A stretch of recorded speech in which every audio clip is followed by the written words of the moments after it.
Oke teman-teman, sekarang kita masuk ke part berikutnya yaitu teori pengurangan ketidakpastian. Nah, teori pengurangan ketidakpastian ini dia berhubungan dengan eh, dia dikembangkan oleh Charles Berger yang menjelaskan bahwa komunikasi setiap individu digunakan untuk menggali pengetahuan dan menciptakan pemahaman terhadap individu lain saat berinteraksi. Intinya adalah kemampuan kemampuan kita atau teman-teman untuk bisa mengurangi ketidakpahaman kalian ketika kalian berkomunikasi dengan lawan bicara kalian. Nah, itu dari inti dari um, teori ini. Nah, tujuan dari teori ini adalah bagaimana komunikasi digunakan untuk mengurangi ketidakpastian saat sedang berinteraksi. Nah, dengan adanya komunikasi yang intens terhadap orang yang baru dikenal maupun yang sudah dikenal akan mengurangi ketidakpastian terhadap orang tersebut. Komunikasi sebagai salah satu alat bagi individu untuk memperoleh pengetahuan dan informasi tentang orang lain. Nah, Charles Berger menjelaskan bahwa ada dua jenis ketidakpastian yang muncul ketika saling berinteraksi, yaitu ketidakpastian kognitif dan ketidakpastian uh, behavioral atau perilaku. Ketidakpastian kognitif dipahami sebagai keyakinan, pengetahuan, dan informasi seseorang mengenai orang lain pada saat berinteraksi. Sedangkan ketidakpastian perilaku berkaitan dengan bagaimana individu memperkirakan perilaku yang akan diambil ketika dia berinteraksi. Kadang-kadang kita nggak tahu ketika kita bertemu dengan seseorang kita harus bagaimana. Nah, itu dia termasuk dalam perilaku. Tetapi kalau kamu nggak tahu dia namanya siapa, aslinya dari mana, dia eh, dia punya identitas yang bagaimana, itu adalah kognitif. Ketidakpastian ini membuat situasi tidak nyaman dalam berinteraksi sehingga orang-orang mencoba mengurangi ketidakpastian demi membangun hubungan yang harmonis di masa yang akan datang. Dalam membangun hubungan antara pelatih baru, misal ya saya ambil contoh dalam hubungan antara pelatih baru dengan pemain dalam tim sepak bola, dia membutuhkan adanya komunikasi untuk mengurangi ketidakpastian kognitif yang berkaitan dengan pemikiran dan informasi mengenai anggotanya dan ketidakpastian behavioral mengenai perilaku yang ada di dalam individu dalam berinteraksi dengan atau sesama anggota setim. Sehingga setiap interaksi yang terjalin memiliki tujuan yang kuat dan alasan yang pasti, salah satunya melalui pesan terencana oleh pelatih yang disampaikan oleh pemain. Jadi seperti teori yang hampir sama seperti teori uh, konstruksi sosial, kalian melakukan komunikasi dengan orang lain. Jika kita melihat teori pengurangan ketidakpastian, dia harus berdasarkan person centered communication. Person centered communication seperti yang kemarin sudah saya katakan bahwa kita berhubungan, kita menjalin komunikasi untuk tujuannya kepada mereka, kepada pihak yang menjadi sasaran. Ketika kalian tidak bisa menjalin ini, maka bisa jadi pengurangan ketidakpastian itu juga tidak terjadi. Kenapa? Karena kalian menembak komunikasi tersebut itu tidak sesuai dengan sasarannya. Nah, pesan-pesan yang akan disampaikan terlebih dahulu perlu direncanakan dan dibangun, memberikan pemahaman dan menentukan bagaimana aksi yang akan diberikan pengirim kepada penerima dalam proses komunikasi. Nah, dalam teori ini Berger dan Calabrese akan memprediksi dan menjelaskan hal-hal yang terjadi di awal perjumpaan. Dua hal itulah yang menjadi konsep dasar dalam menyusun subproses dari teori pengurangan ketidakpastian. Jadi subproses bukan proses yang utama, tetapi dia menjadi detail, sesuatu hal yang sangat detail dari pelaksanaan dari teori ini. Yaitu yang pertama, kalian di awal hubungan pasti kalian akan melakukan prediksi atau melakukan memperkirakan pilihan-pilihan bagi diri sendiri maupun pasangan dalam suatu hubungan. Kalian akan meraba-raba, aku harus bagaimana ya, dia seperti apa ya, seperti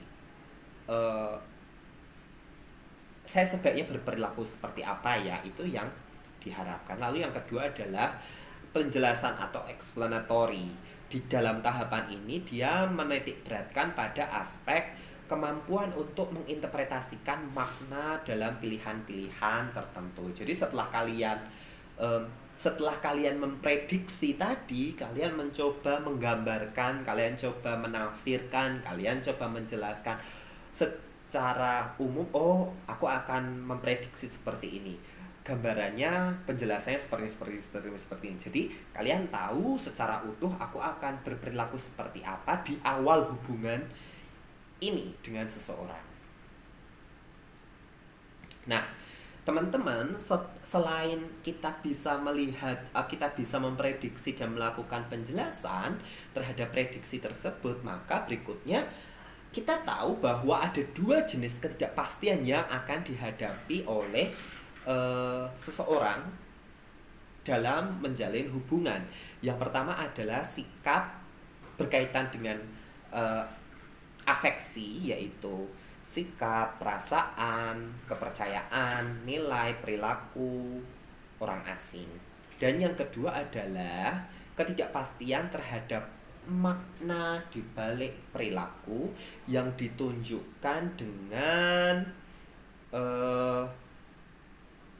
komunikasi tertentu, baik itu secara verbal maupun non verbal. Jadi kadang-kadang kita berkomunikasi dengan orang baru, orang asing, dari kebudayaan yang berbeda, dari latar belakang yang jauh berbeda dengan kalian, bisa jadi itu akan menimbulkan makna tertentu satu sama lain. Dan ini tidak ada kaitannya dengan sikap, perasaan, kepercayaan diri, nilai dan seterusnya. Tapi ini lebih kepada memaknai sesuatu dari perilaku yang terjadi ketika interaksi berlangsung. Nah, teman-teman, ada 5 asumsi dalam teori pengurangan ketidakpastian. Yang pertama adalah individu mengalami ketidakpastian dalam latar belakang masing-masing saat berkomunikasi dengan orang lain. Pasti harus ada ketidakpastian latar belakang. Yang kedua, ketidakpastian merupakan situasi yang tidak disukai dan dapat menimbulkan stres, sebab seseorang membutuhkan energi cukup besar untuk menghadapi situasi tersebut. Sesungguhnya tidak ada orang yang suka hidup dalam ketidakpastian. Semua pasti hidup dalam kejelasan. Nggak ada yang suka digantungin sama pacarnya, nggak suka. Semuanya harus jelas, yes or no, lanjut atau enggak. Sama, setiap pertemanan pun, setiap hubungan pasti semua berlangsung demikian. Nah, tetapi teman-teman, nyatanya di dalam kehidupan kita itu ada yang disebut sebagai ostrich effect.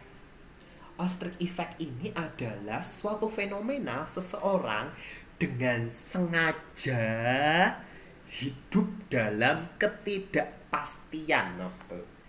Sengaja hidup dalam ketidakpastian. Kenapa? Karena mereka mengalami ketakutan jika mereka menyadari realita yang sesungguhnya. Misal kalian menjalin hubungan dengan seseorang, hubungan percintaan, menjalin hubungan asmara dengan seseorang, dan kalian curiga bahwa pasangan kalian itu dia punya simpenan yang lain. Nah, tapi kalian takut untuk mengetahui kejujuran itu. Akhirnya kalian diam saja dan pura-pura semua baik-baik saja. Dan kemampuan kalian untuk melakukan itu yang disebut sebagai ostrich effect. Dan ostrich effect itu bukan hal yang positif. Dia hal yang negatif. Kenapa? Karena pada dasarnya ketika kalian hidup dalam ketidakpastian itu membutuhkan, sesuai dengan asumsi nomor 2, mudah stres. Kenapa? Karena hidup dalam ketidakpastian berarti kalian memiliki energi yang besar untuk menenangkan diri sendiri. Tuh. Yang ketiga adalah ketika kedua orang tidak saling mengenal atau bertemu dalam terlibat percakapan, maka mereka berupaya untuk mengurangi ketidakpastian atau meningkatkan prediktabilitas.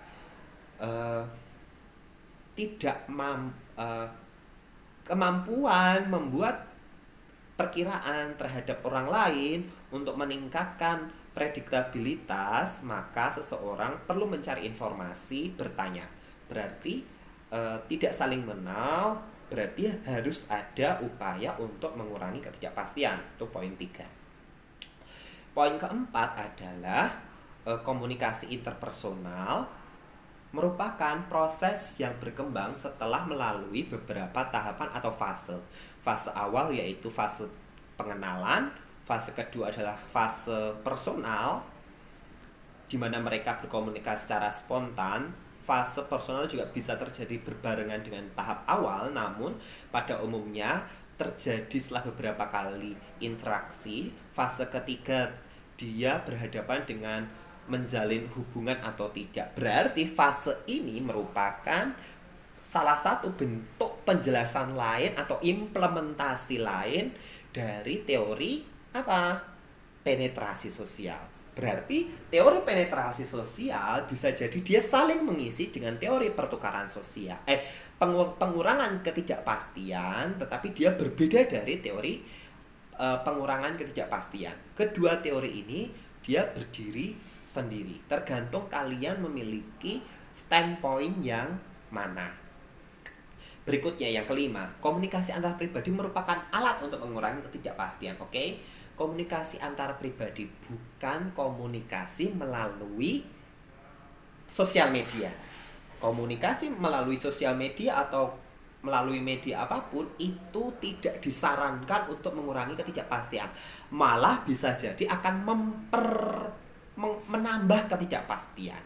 Karena apa? Karena yang dibutuhkan adalah ketemu, berhubungan secara langsung, dan mengkonfirmasi seperti apa sesungguhnya partner kalian.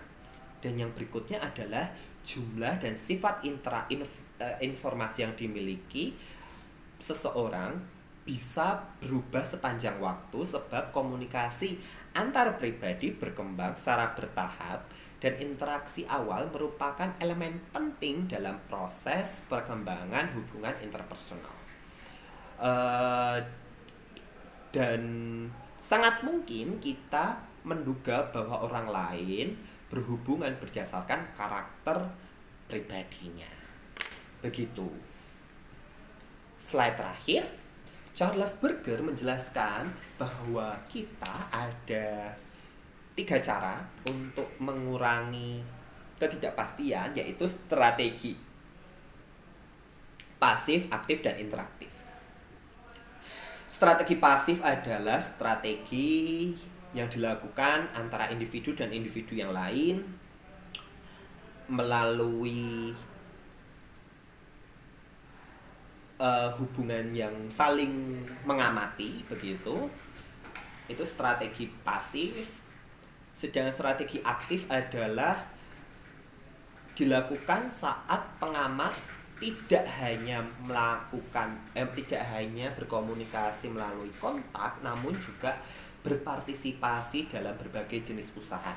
Nah, baru di sini strategi aktif itu tidak hanya kalian melakukan komunikasi antar pribadi sebagai cara yang primer atau cara yang utama, baru kalian kepo, baru kalian cari tahu dia orang yang seperti apa melalui sosial media atau jejaring sosial.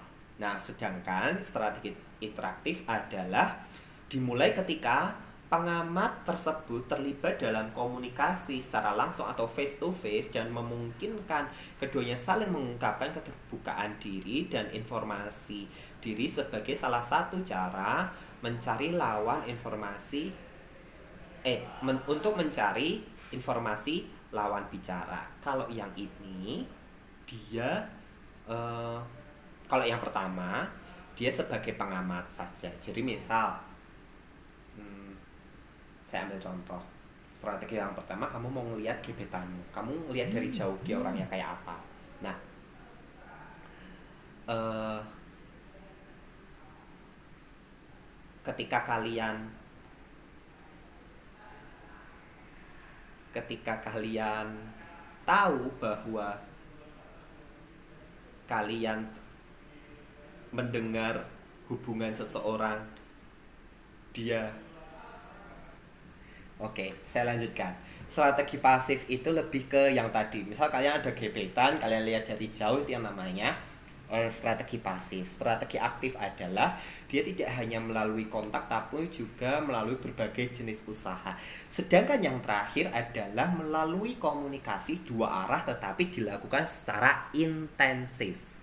Oke, melalui komunikasi dua arah secara intensif. Itu misal kalian, contoh nyata dari strategi interaktif ya ta'aruf dalam dunia Islam, misal menjalin berkenalan satu sama lain, itu yang disebut sebagai ta'aruf secara